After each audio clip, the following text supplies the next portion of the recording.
Assalamualaikum warahmatullahi wabarakatuh. Bismillah walhamdulillah wassalatu wassalamu ala rasulillah Sayyidina Muhammad ibn Abdillah wa ala alihi wa sahbihi wa mawala wa ba'du.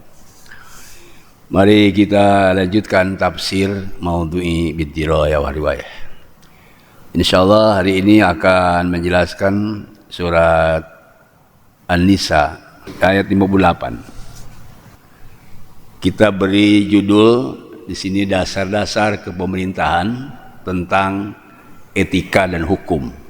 Tapi kalau kita melihat kejadian-kejadian sekarang, maka judulnya adalah etika dan hukum, bongkar kasus Pina.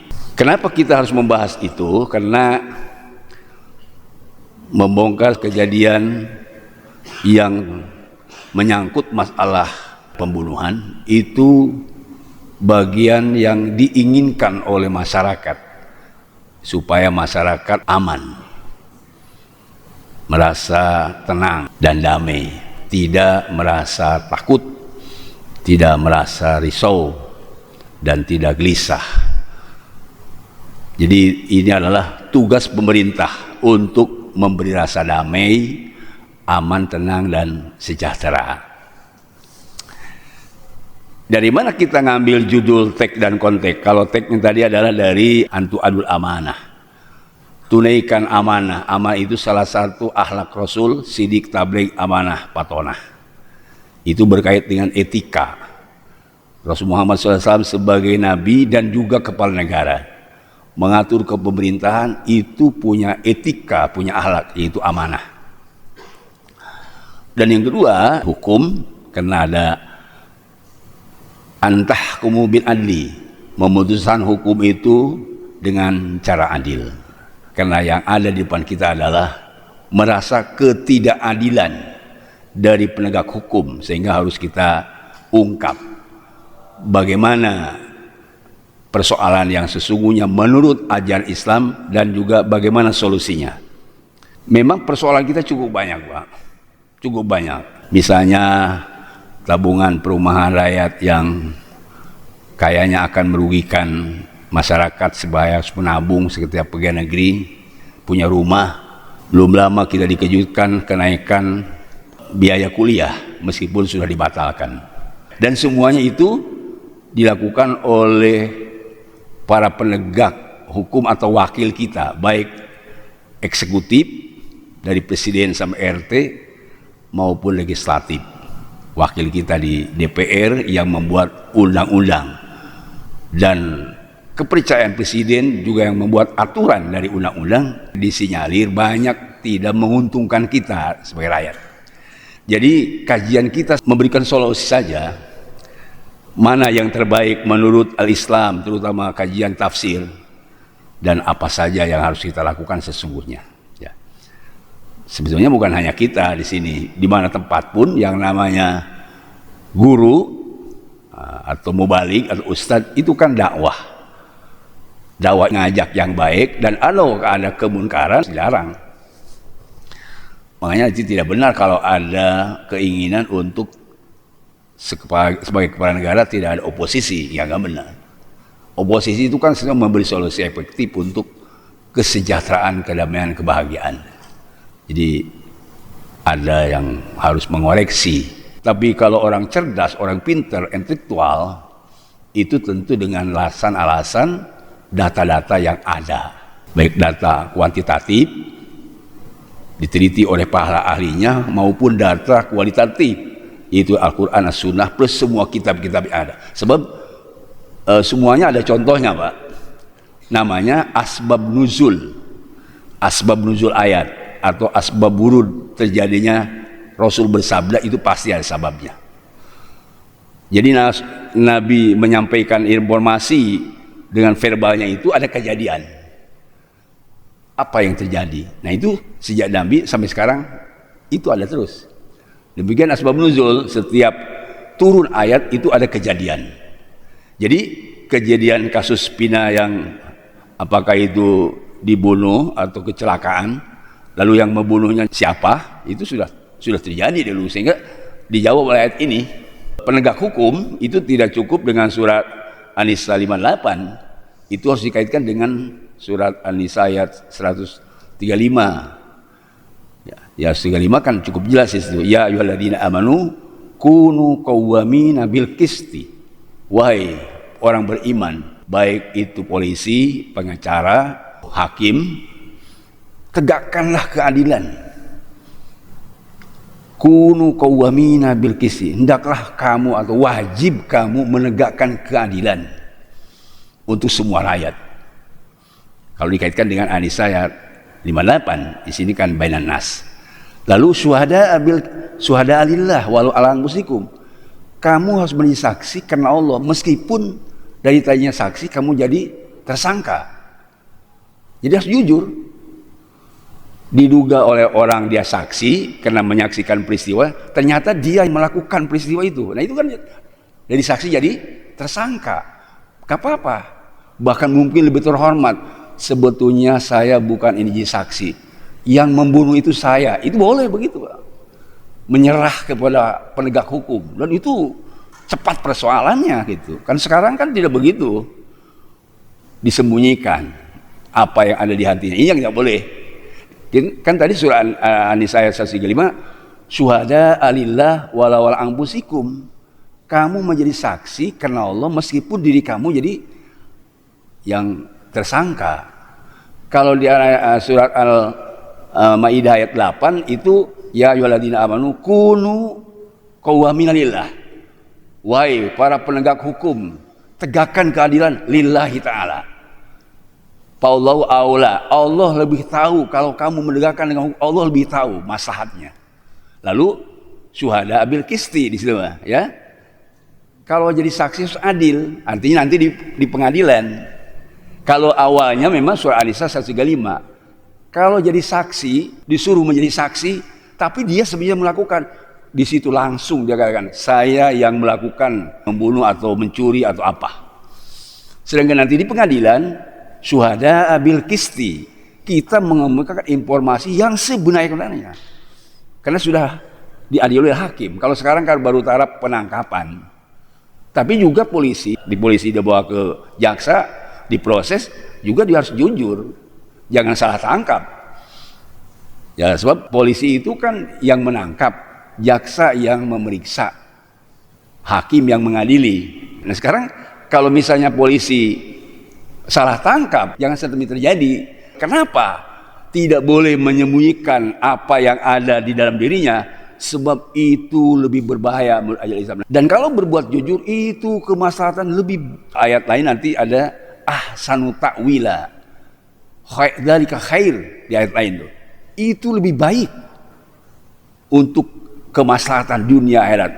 Wa ahsanu ta'wila, dan lebih besar pahalanya. Kalau orang muslim pasti kan ingin baik sejahtera di dunia dan ingin punya pahala besar di akhirat. Persoalan. Nah, sekarang yang dipertanyakan muslimnya itu, dia muslim sejati atau muslim tidak sejati? Ada bandingan itu kan di sini ada kalimat innallaha ni'ma, nanti kita jelaskan. Allah itu sebaik-baiknya yang memberi pelajaran. Jadi sebaiknya itu artinya af'alul madhi. Allah memuji kepada orang yang berbuat baik. Tentu sebaliknya ada af'alud dhammi, Allah mencerca kepada orang yang berbuat salah. Itu nanti korelasinya dengan surat Al-Imran, bi sama yastarun. Wa id akhadallahu mitsaqal ladzina utul kitab la tubayyinuna lin-nasi wa la taktumunah panabadu wa ra'a dhuhurim wastarau bihi tsamanan qalila fabi sama yastarun. Ingat ketika dulu orang-orang Bani Israil yang punya ilmu diambil janjinya, sumpahnya. Orang yang diutul kitab itu, Taurat atau Injil, harusnya mereka melakukan hukum yang ada dalam Injil, tidak boleh disembunyikan. Tapi apa yang tadi? Panabaduhu wa ra'adurim. Taurat Injil mereka lempar ke belakang. Astarau tsamanan qalila, duit dan jabatan diambil. Kebaikan hukum yang ada di belakang kan lebih mengutamakan duit dan jabatan.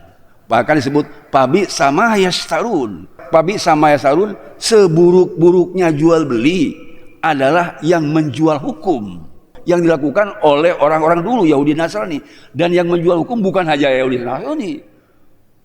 Ulama juga banyak yang menjual hukum.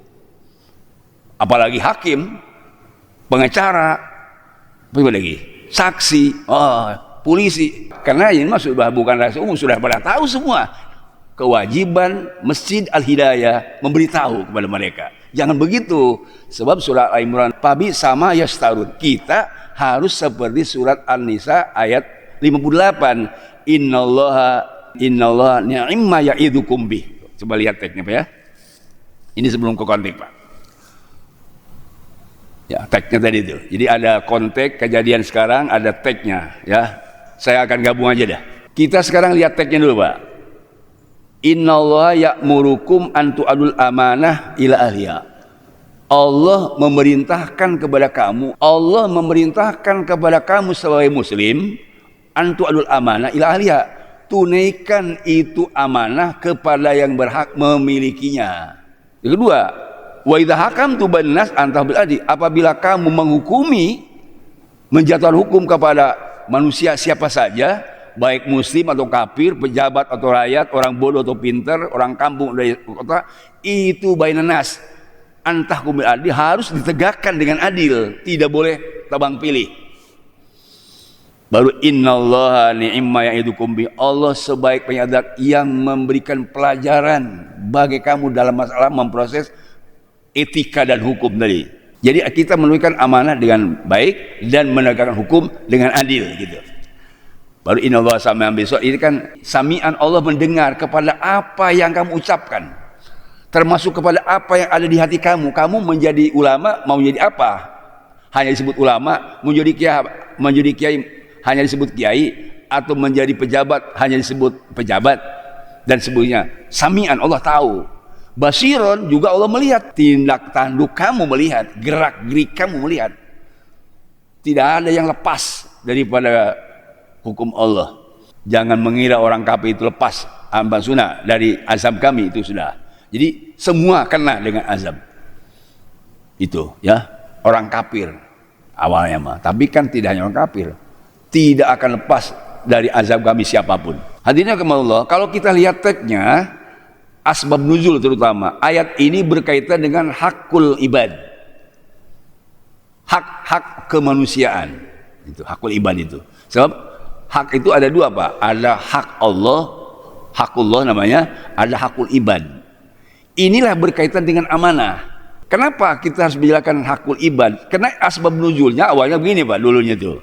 Sebelum ayat ini turun, ini ada kejadian yang luar biasa.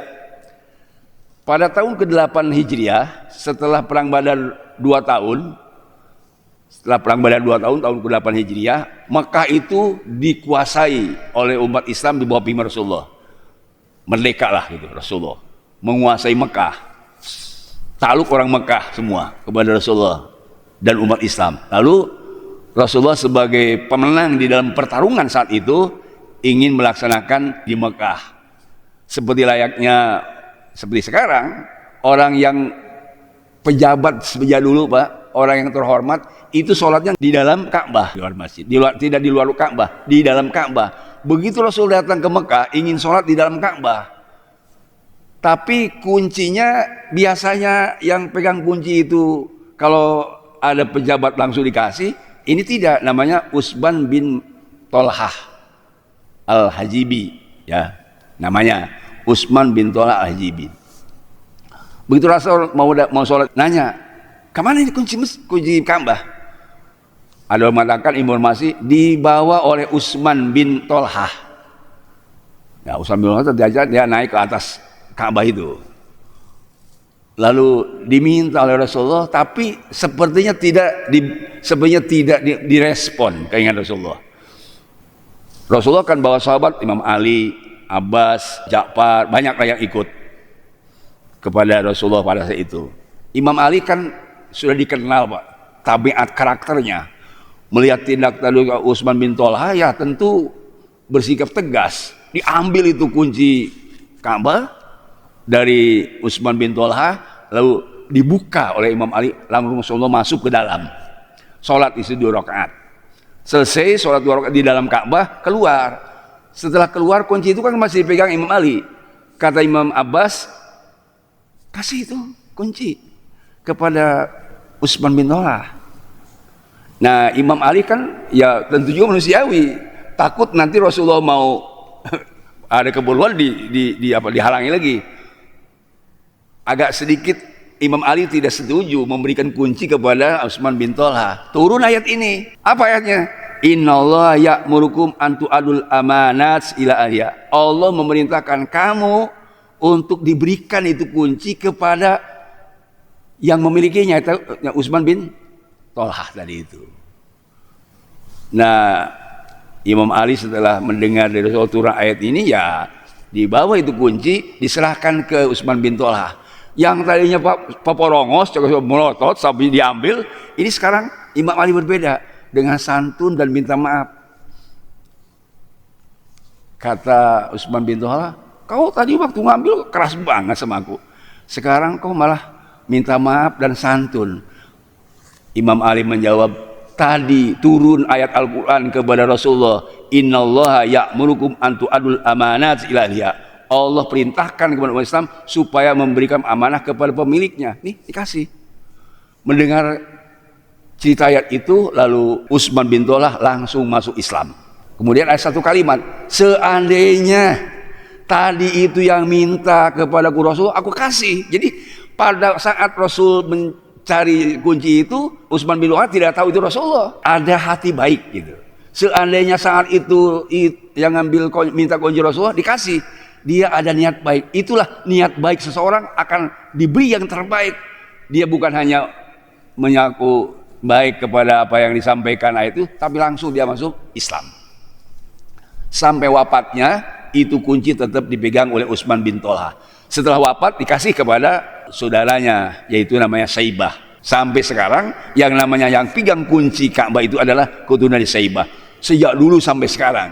Asbab nuzul ayat ini. Jadi ayat ini berkaitan dengan hakul ibad, amanah tentang masalah kunci. Sebab kalau saya lihat di tafsir lain, Pak, ya misalnya hakullah itu ada yang bernama akidah, ada syariat, ada akhlak. Kalau akidah, kita harus husnudzon kepada Allah, tawakal dan sobar, karena Allah yang memiliki haknya. Kita wajib beriman kepada adanya Allah, sebab adanya Allah hak Allah, wajib kita beriman kepada Allah ada. Demikian semua itu semua milik dan hak Allah. Kita wajib meyakinkan Allah sebagai Zatul Khaliq, pencipta. Akidah dengan cara yang baik, tidak boleh menyimpang, tidak boleh kita anda membuat tandingan. Itu tentang akidah. Kemudian yang kedua, hak Allah itu ada yang disebut nikmat. Apa itu nikmat? Seperti ilmu, seperti kesenangan, kesehatan. Nah, itu semua milik Allah. Maka kita gunakan ilmu itu untuk memberi informasi kepada yang lain. Gunakan kesehatan untuk ibadah. Dan yang lain-lain tentu. Nikmat itu kan banyak sekali. Nikmat sehat, nikmat senang, gembira, dan seterusnya. Dan ada nikmat yang dari Allah itu, selain nikmat kesehatan, yaitu kenikmatan ibadah, kenikmatan iman. Itu dari Allah semua. Itu tadi kaitan dengan hak Allah. Ya tentu saja kalau kita melihat hak Allah itu di dalam surah Al-Ahzab ayat 72. Inna aradnal amanat ala samawati, sesungguhnya kami sudah menawarkan amanat. Allah berfirman, amanat itu di situ baik akidah, baik syariat, baik akhlak, baik nikmat, itu secara umum. Itu milik Allah, amanat itu. Itu disebut syariat Islam. Jadi, maka kita harus melaksanakan syariat Islam dengan baik. Kenapa? Allah senang memuji kepada kita dan memberikan pahalanya. Dan yang berikutnya yaitu ada hakul ibad namanya. Hakul ibad itu ada 3, Pak. Ada pertama, hak manusia itu dari aspek malian, harta, benda. Misalnya si A dititipin mobil atau motor oleh si B, maka ini si A harus bertanggung jawab, jangan hilang, jangan rusak, dan harus dikembalikan manakala si B minta. Yang kedua, aljah, yaitu artinya pangkat atau jabatan. Ketika seorang diberi kepercayaan untuk memangku RT, RW, lurah, camat, bupati, wali kota, sampai presiden, itu hak lijah. Itu harus bertanggung jawab pejabat eksekutif itu. Dan atau kalau yang kita kenal ada 3, eksekutif, legislatif, yudikatif. Itu semua milik rakyat. Supaya apa? Supaya ditugaskan oleh kita kepada eksekutif. Tuh panguruskan tanah, panguruskan cai, pangurus api. Urus tuh air semua. Dengan ada konsiderannya, yaitu ada aturan undang-undang dibuat oleh Dewan Perwakilan Rakyat. Jadi wakil kita membuat undang-undang.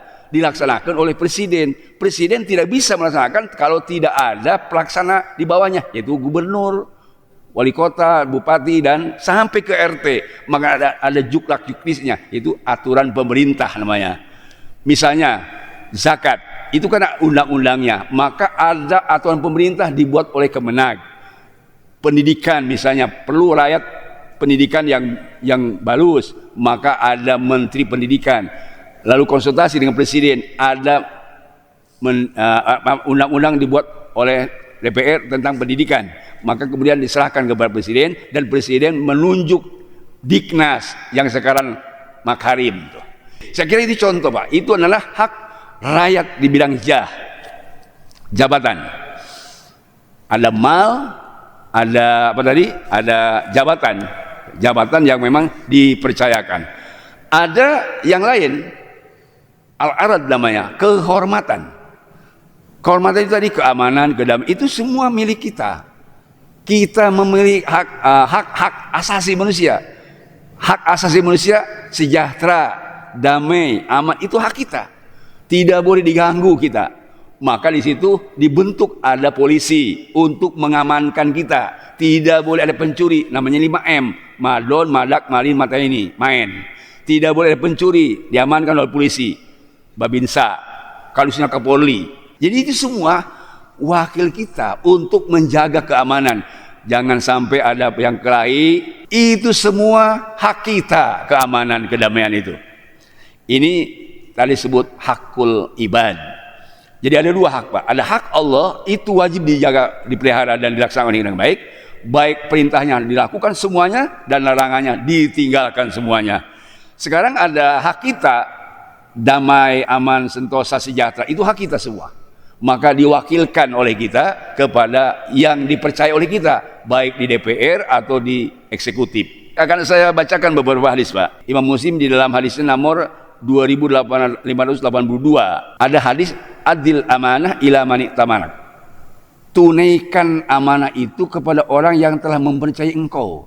Kedua, wala tahun man khanak. Jangan hianat kamu kepada orang yang hianat kepada engkau. Jadi yang namanya hianat, Pak, jangan kepada orang baik. Orang yang hianat sama kita, tidak boleh kita hianat. Tetapi titik tekannya adil amanah. Tunaikan itu amanah ila man i'tamanak, kepada orang yang telah mempercayai engkau. Kau sudah dipercaya menjadi pejabat, kok malah tidak amanah. Makanya kalau rakyat marah wajar gitu, Pak. Kenapa? Karena hak kita. Tidak boleh pejabat menghalang-halangi rakyat marah. Karena ya kalau marahnya tidak punya alasan, ya tentu saja tidak benar. Alasannya sudah ada. Ini tidak sesuai dengan konstitusi, ini tidak sesuai dengan undang-undang, tidak sesuai, ini rakyat sudah menjerit, mahal harga kok kenapa naik terus. Itu wajar lah kalau murahkan harga, jangan mahal, sebab karasa. Jangan kemudian ngumpet kemana, itu nggak tanggung jawab namanya. Itu pejabat yang melanggar konstitusi hukum Islam. Bukan hanya konstitusi di DPR. Kalau ada pejabat di demo lari ke mana tempat, itu tidak amanah namanya. Satu ya. Kedua, ada hadis yang menjelaskan begini. Latu dunal hukuk ila ahliya. Harus ditunaikan. Pasti kamu harus menunaikan hak-hak kepada pemiliknya atau yang berhak menerimanya. Sebab apa? Di akhir itu bakal diminta tanggung jawab. Hatta yukta solisatil jama minal qarna. Sehingga nanti akan dikisah di akhirat kalau kita misalnya diamanahi ada atau kambing yang bertanduk, kambing bagus, tiba-tiba kambing itu copot tanduknya, kena diadu sama kita, diserahkan kepada mereka yang sudah tidak ada tanduknya. Pokoknya dipaksa untuk menerima, padahal tadinya bagus. Kok baliknya tidak bagus? Itu nanti bakal dikisas. Ada tanggung jawabnya. Ada saya lihat di dalam pendapat Abdul bin Mas'ud, inna syahadah takfuru kulla dzanbin ilal amanah. Semua orang yang mati syahid diampuni seluruh dosanya. Illa amanah, kecuali amanah. Itu tidak akan diampuni. Yuk tapi rojil amal kiamah, nanti akan didatangkan di hari kiamat. wa in kana qad kana aku bismillah, meskipun orang itu matinya di jalan perang, gugur di medan perang jadi syahid. Tadinya dia diampuni dosanya karena ada amanah, sehingga orang yang mati syahid karena ada amanah yang tidak ditunaikan, payuqalu, dikatakan adi amanat, tunaikan itu amanah. Dia mengatakan begini, anna uaddiha wa qad habatid dunya, bagaimana aku bisa amanah, sudah habis dunianya, tidak ada lagi, kata dia. Maka tamatsalalul amanah fi qori jahannam, maka itu amanah menjelma, muncul dari dasar kerak api neraka jahanam. Terpaksa orang yang tidak menunaikan amanah, tidak tanggung jawab dari yahwi ilaiha, dia turun ke neraka jahanam, payahmilu ala aniki, itu amanah dibebankan kepada punggungnya. Menurut Ibnu Mas'ud, patanaza akiyah, dia turun ke anak jahanam itu dengan dikalungi oleh amanah itu, sehingga kena sebab dia berat, maka dia akan masuk ke dalam api neraka jahanam dengan sebab berat membawa amanah, meskipun satu, meskipun sedikit, apalagi banyak. Jadi hati-hati. Ini janji sama, Pak. Amanah itu kan sama janji mirip-mirip, ya, harus ditunaikan itu janji, ditunaikan amanah. Jadi kalau kita banyak janji, pejabat yang beribu banyak janji tidak ditunaikan, itu nanti tidak dijamin masuk surga, Pak. Pasti ke neraka jahanam disebabkan beban menerima amanah tadi itu. Dan yang bersifat tadi umum, misalnya Imam Khan mengatakan, minal amanah annal mar'ata tu'mina ala farjiha, sebagian daripada amanah perempuan wajib menjaga kehormatannya. Sebagian daripada amanah laki-laki wajib menjaga kehormatannya. Kemudian yang kedua, Pak, tentang khianat sekarang. Ini yang menjadi persoalan yang dikutip oleh Ibnu Abbas dari pendapat sahabat. Adlu yaumin ka ibadi arba'ina sanatan. Berbuat adil satu kali itu pahalanya lebih baik daripada ibadah 40 tahun. Jadi para hakim, para polisi, para pengacara dan saksi, kalau sekarang nih kasus Pina adil dia satu hari satu kali, itu sama dengan ibadah 40 tahun. Oh, itu luar biasa itu pahalanya. Sebab di dalam hadis Nabi yang sahih, innallaha mal hakim, Allah akan bersama-sama hakim, menolong, melindungi dan memelihara. Allah akan bersama polisi, menolong, melindungi dan memelihara. Allah akan bersama para saksi yang melindungi, memelihara. Tapi malam yajurro, selama tidak berbuat curang, berbuat jahat. Faidza jaro waqalu nafsi, apabila hakim atau polisi atau saksi berbuat jahat, wakalahu ila nafsi, urusannya diserahkan kepada dirinya. Makanya tidak ada yang berbuat jahat kecuali bingung, Pak, sedih. Tidak ada orang yang buat jahat maksiat kecuali berat hidupnya, tidak ceria. Gak ada yang ceria, gak ada yang senang, berat. Kenapa? Seluruh urusannya dibebankan kepada orang yang curang itu. Coba bayangkan, Bapak, ini jangan-jangan kasus sekarang ini justru yang salah itu siapa? Saya ingat tetap kasus Sambo. Kenapa? Masa tukang kuli bangunan kok bisa melakukan sekejam itu? Saya sampai dan ketika ditangkap dia tidak seperti orang bersalah. Nah, ini saya. Mudah-mudahan analisa saya benar. Kenapa ini? Karena ini bukan hanya kemarin kasus Sambo itu kan cuma beberapa orang saja, hanya pengacara itu. Sekarang ini hampir sedunia. Ini hati-hati, karena ini jangan mempermalukan institusi polisi. Ini luar biasa. Coba satu kali aja adil sekarang nih, polisi, pejabat kepolisian maksudnya, atau para hakim, insya Allah, Pak, selesai semua hukum ini, tidak akan terjadi lagi. Tapi kalau sekarang curang lagi, jangan diharap lah, ya, jangan diharap kita percaya. Sekali lagi, innallaha ya imma ya'idukum bih, Allah sangat menghargai dan akan memberikan pahala kepada orang yang berbuat adil di dalam menuntut hukum dan menunaikan amanah dengan cara yang baik. Nasihat dari Al-Badar didengar sama para polisi, para hakim. Sekali aja berbuat baik sekarang, insya Allah selain pahala, sama dengan tadi menurut Imam Ibnu Katsir di dalam tafsirnya, satu kali berbuat adil itu sama 40 tahun. Dan ingat, kalau berbuat curang dalam melakukan tegakkan hukum, dalam menegakkan hukum, maka urusannya dibebankan kepada dirinya, berat sekali itu. Apalagi di akhirat tadi, sampai pada di dalam hadisnya, Pak, berbuat hukum itu lil fajir wal birri, amanah itu ya tidak boleh dikasih, ya. Dan yang melanggar juga, kalau orang yang baik saja bisa masuk neraka.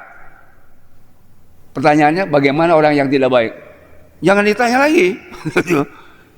Ya, ini ayat ini kan bersifat umum, Pak, umum, tidak khusus, ya, umum, tidak ada tanda-tanda khusus, umum semua kena. Beda tadi dengan Rasul melarang untuk membunuh perempuan kafir, karena ada hadisnya. Ada perempuan kafir waktu perang dibunuh, dilarang Rasulullah. Itu namanya kafirah fajirah atau kafir haribiyah. Nah, ini khusus. Bagaimana kafir yang bukan harabi, itu kena hukum. Misalnya berzina, mencuri, ya tetap dia dihukum. Yang tidak boleh dibunuh itu di waktu perang. Kalau zina, ya jangan pun yang kafir, yang muslim aja tetap dihukum. Ini saya kira amanah berlaku untuk umum, hukum juga berlaku untuk umum. Makanya tadi wa idza hakamtum bainan nasi, dan apabila kamu memutuskan hukum siapa saja bainan nasi itu, baik pejabat atau rakyat, tetap harus kena sanksi. Kalau yang ada melakukan pelanggaran meskipun polisi, itu harus lebih berat hukumannya. Yang salah polisi itu harus lebih berat dibandingkan dengan rakyat biasa. Saya kira ini maksud surat An-Nisa ayat 58. Mudah-mudahan menjadikan solusi untuk kita semua. Allah mengampuni dosa kita, memaafkan kesalahan kita, dan akhirnya kita wafat husnul khotimah, mendapat ridha Allah Subhanahu wa taala. Subhanakallahumma wa bihamdik, asyhadu an la ilaha illa anta, astaghfiruka wa atubu ilaik. Sallallahu alaihi wa sallam Muhammadin walhamdulillahirabbil alamin. Assalamualaikum warahmatullahi wabarakatuh.